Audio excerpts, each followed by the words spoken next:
Hello again and welcome to Murray's Military Antiques. I know it's been a while since I made my last video, so I thought I'd make one up and post it for you guys today. So today I'll be looking at some German iron crosses, and the first one we'll be looking at today is this Imperial German Iron Cross Second Class. So regarding the name itself, the center core of the cross is made of iron, while the two outer rims are made of silver. These are generally made of three pieces, that being the outer silver, the inner iron, and on the reverse another silver lining that sort of sandwich the cross together to hold it together. So starting at the top, we can see the ribbon, which features white and black. Now these are the traditional colors of the Prussian kingdom, which formed the majority of the Imperial German country once it was formed in 1871.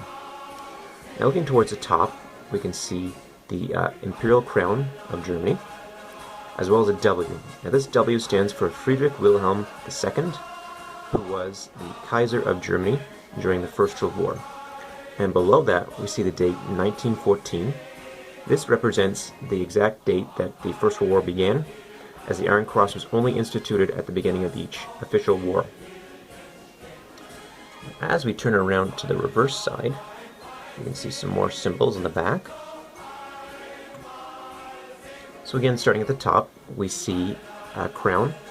Now this time it's the Imperial Prussian crown, as well as the initials of FW, which was Friedrich Wilhelm III, who would be the great-grandfather of the previously mentioned Friedrich Wilhelm II, but he was the King of Prussia, not the King of Imperial Germany.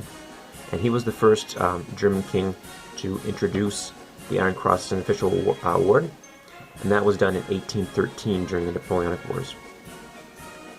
This Iron Cross also bears 3 oak leaves in the middle, and this was a traditional symbol of the German militaries, and features quite frequently on quite a number of medals from both the First and Second World War.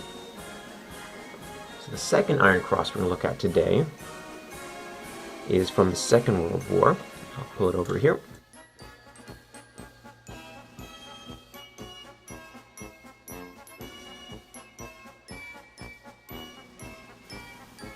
And this is also an example of an Iron Cross Second Class. Now, when the Nazis came to power, they really wanted to change sort of the mythos behind the Iron Cross. It was recognized that the Iron Cross Second Class and First Class during the First World War were given out far too much, and this really devalued the symbolism and the importance of the medal. So what the Nazis wanted to do was to change the meaning behind the Iron Cross. So, besides not issuing it as much, they also changed the actual symbol on it itself. So as we look at the face of the cross itself, we can see it no longer bears any imperial crowns or imagery at all. We see in the center, where there used to be the initials of the Kaiser, we see a swastika, and on the bottom we see 1939 for the year that the Iron Cross Second Class was reinstated for the Second World War. The general shape and construction of the medal remains the same, with a silver exterior and an iron core on both sides. The ribbon changes well. Instead of only reflecting the Imperial German background of the Iron Cross, they changed the ribbon to have all the colors of the Imperial German flag to incorporate all the German states that made up what was now modern Germany. Flipping to the rear of the medal, we see it in stark contrast to the previous one. Let me bring that one over here as well so we can see in comparison. So we can see a great deal of the imagery that was on the Iron Cross from the First World War has been removed, with only the 1813 remaining for the initial year that the Iron Cross was introduced. All references to the previous Prussian king were removed, as well as the oak leaves.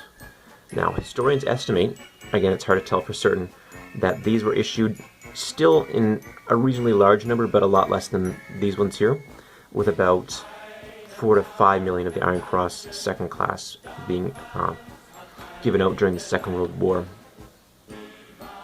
So that was my brief overview of German Iron Crosses, both from the Imperial and Third Reich era. These medals are now quite highly collectible, and many collectors greatly prize having these in their collections because they are such an iconic medal from the 20th century. These are the 2 examples that I own at the moment, and represent some of my favorite pieces of my German collection. I hope you guys enjoyed, and I'll be posting up some more videos very soon. Thank you very much, and if you haven't already, make sure you like and subscribe the video.